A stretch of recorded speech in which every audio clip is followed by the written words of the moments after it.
మీరు state service prepare అవుతున్నారంటే యూపీఎస్కి prepare అవుతున్నట్టే. ఎందుకంటే రెండు ఒకటే సిలబస్.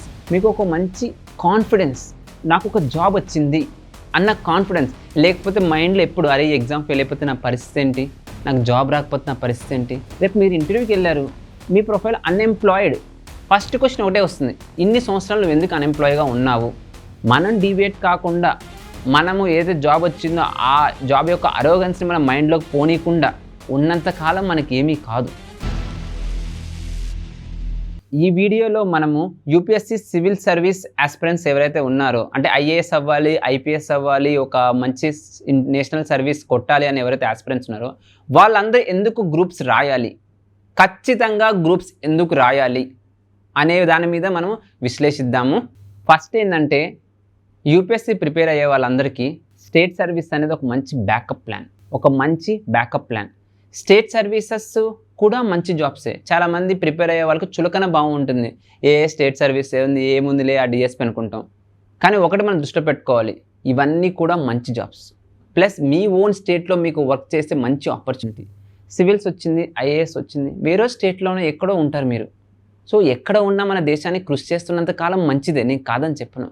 కానీ మన లోకల్ ఏరియాలో మనం చేసినప్పుడు ఆ సాటిస్ఫాక్షన్, అబ్బా మన వాళ్ళకి మనం ఏమైనా చేయగలేము, లేదా మన కళ్ళతో మనం చూడగలుగుతాము అనే ఒక ఆనందము, తృప్తి అనేది ఖచ్చితంగా ప్రతి ఆస్పిరెంట్లో ఉంటుంది. మరియు ఇంకో విషయం ఏంటంటే సివిల్ సర్వీస్ ప్రిపేర్ అయ్యే ప్రతి ఒక్కరికి జాబు వస్తుందన్న గ్యారంటీ ఏమి లేదు. మనం ఒకటి అర్థం చేసుకోవాలి, ఇది ఒక కాంపిటేటివ్ ఫీల్డ్. 1000 పోస్టులు వస్తాయి. మన స్టేట్స్ నుంచి ఒక 50 మందో 100 మందో సెలెక్ట్ అవుతారు. రోజు రాసేవాళ్ళు, ప్రిపేర్ అయ్యేవాళ్ళు 1000 మందిలో ఉంటారు. మరి వాళ్ళ పరిస్థితి ఏంటి? మరి వాళ్ళకి ఇంకో జాబ్ వద్దా?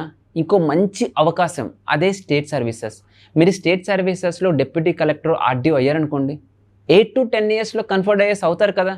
కొంచెం లేట్ అయింది అంతే, కానీ ఒక మంచి సర్వీస్ మీ ఓన్ స్టేట్లో మీకు వర్క్ చేసే అవకాశం వస్తుంది.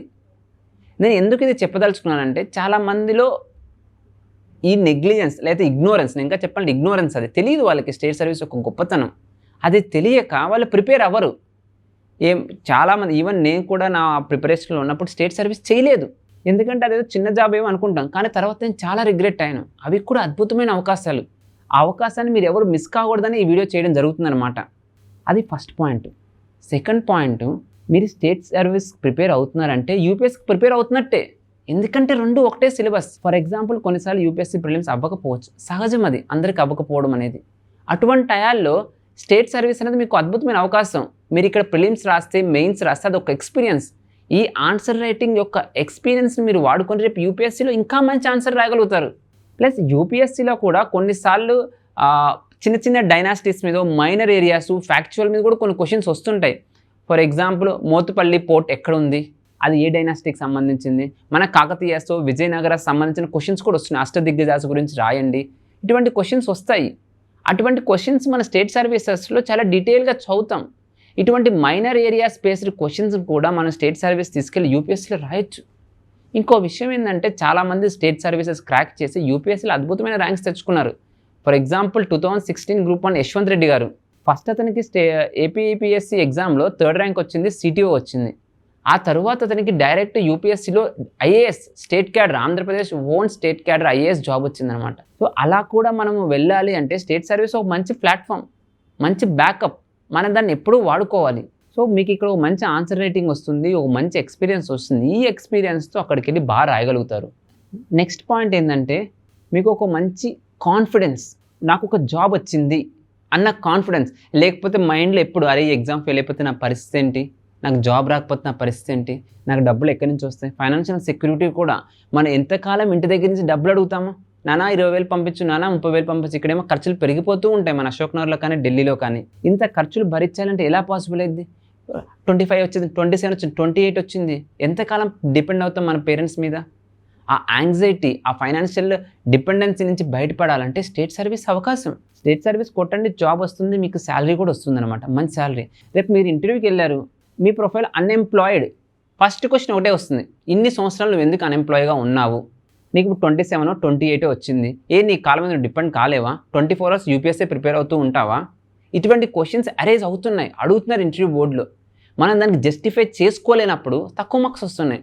మీ ప్రొఫైల్లో మంచి జాబ్, డిప్యూటీ కలెక్టర్, సిటీఓ లేకపోతే ఆర్టీఓ రోడ్ ట్రాన్స్పోర్ట్ ఆఫీసర్ లేదా డిప్యూటీ తహసీల్దార్ ఎప్పుడైతే ఇటువంటివి ఉంటాయో అప్పుడు ఇంటర్వ్యూ బోర్డులో కూడా మీకు మంచి మార్క్స్ వస్తాయి. ప్లస్ అటువంటి ఏరియాస్ మీద క్వశ్చన్స్ వస్తాయి కాబట్టి మీరు ముందే ఇంటర్వ్యూ కూడా ప్రిపేర్ కాగలరు. ఇవన్నీ మీలో కాన్ఫిడెన్స్ తీసుకొస్తాయి. ఇంకొక మంచి సర్వీస్, ఇంకో మంచి ర్యాంక్ తీసుకెళ్ళడానికి మార్గం ఇది. మరి సార్ స్టేట్ సర్వీసెస్లో నేను జాయిన్ అయితే ప్రిపేర్ కాలేను సార్, నాకు టైం ఉండదు కదా, నేను వర్క్ చేసుకోవాలి కదా అనుకుంటారు. దీనికి అద్భుతమైన ఆన్సర్. అంటే చాలామంది తెలియదు స్టేట్ సర్వీసెస్ గురించి తెలియకపోవడం వల్ల. స్టేట్ సర్వీసెస్లో అన్లిమిటెడ్ లీవ్స్ ఉంటాయి. మీరు జాబ్ జాయిన్ అవ్వచ్చు, ఎగ్జామ్ అప్పుడు లీవ్ పెట్టి మళ్ళీ రావచ్చు. చాలామంది ఇదే చేస్తారు. జాబ్ జాయిన్ అయ్యి మళ్ళీ ఎగ్జామ్, అంటే మీకు మన సైకిల్ 1 year సైకిల్లో చూస్తే 6 monthsే ప్రిపరేషన్ సైకిల్లో ఉంటుంది. అంటే 2 months ప్రిలిమ్స్, ఒక 4 months మెయిన్స్కి, లేదా 3 months ప్రిలిమ్స్, 3 months మెయిన్స్కి. మిగతా టైంలో మెయిన్స్ అయిపోయినాక చాలామంది ఏం వర్క్ చేయరు, అనవసరంగా టైం వేస్ట్ చేస్తాం. ఆ టైంలో జాబ్ చేసుకోండి. మళ్ళీ ఎగ్జామ్ సైకిల్ వచ్చినప్పుడు రాయండి. సపోజ్ ఇయర్ ప్రిలిమ్స్ కాలేదు, మరి ఏం చేస్తాం, 1 year ఖాళీగా ఉంటామా? అప్పుడు మళ్ళీ జాబ్ జాయిన్ అవుదాం. జాబ్ జాయిన్ అవుతూ ప్రిపేర్ అవుదాము.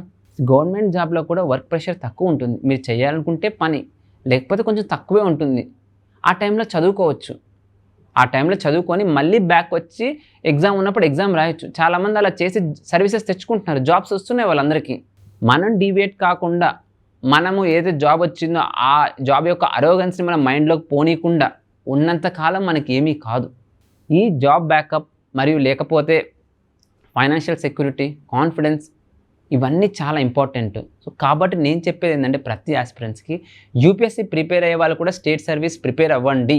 ఇది ఒక చిన్న జాబు, నాకు అవసరం లేని జాబు అనుకోకండి. ప్రతిసారి టైం మనకు అనుకూలంగా ఉండదు. యూపీఎస్సీలో కూడా అన్సర్టనిటీ ఉంటుంది.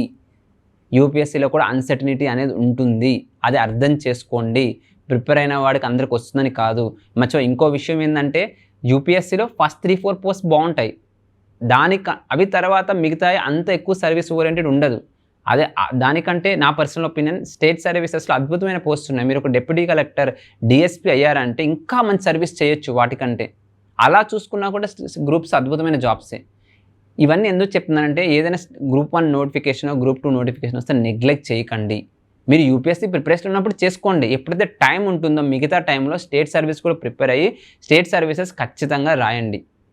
ఇది మీకు ఒక మంచి బ్యాకప్ ప్లాన్. ఇది గుర్తుపెట్టుకోండి. మీ కెరీర్లో మీరు స్టేబుల్గా మూవ్ అవ్వాలి అనుకుంటే స్టేట్ సర్వీస్ కూడా ఫోకస్. తర్వాత అంతా అయిపోయినాక, నోటిఫికేషన్ అయిపోయినాక మళ్ళీ ఎగ్జామ్కి వచ్చి నేను ప్రిపేర్ అవుతానంటే ఉండదు. నోటిఫికేషన్స్ ఎప్పుడో ఒకసారి వస్తాయి స్టేట్ సర్వీసెస్లో, రెగ్యులర్గా కూడా రావు. చేతులు కాలాక ఆకులు పట్టుకోవడం అంటే అదే అవుతుంది. ముందే మీరు ప్రీప్లాన్డ్గా ఉండి, ముందే మీరు జాగ్రత్తగా ఉండి స్టేట్ సర్వీస్ కూడా ప్లాన్ చేసుకొని ప్రిపేర్ అవ్వండి. సో నేను ఇంకొక వీడియోలో ఎలా ప్రిపేర్ అవ్వాలి స్టేట్ సర్వీసెస్, ఆన్సర్ రైటింగ్ ఎలా రాయాలి, యూపీఎస్సీకి స్టేట్ సర్వీసెస్కి ఉన్న తేడా ఏంటి అనేది కూడా చెప్తాము. Thank you.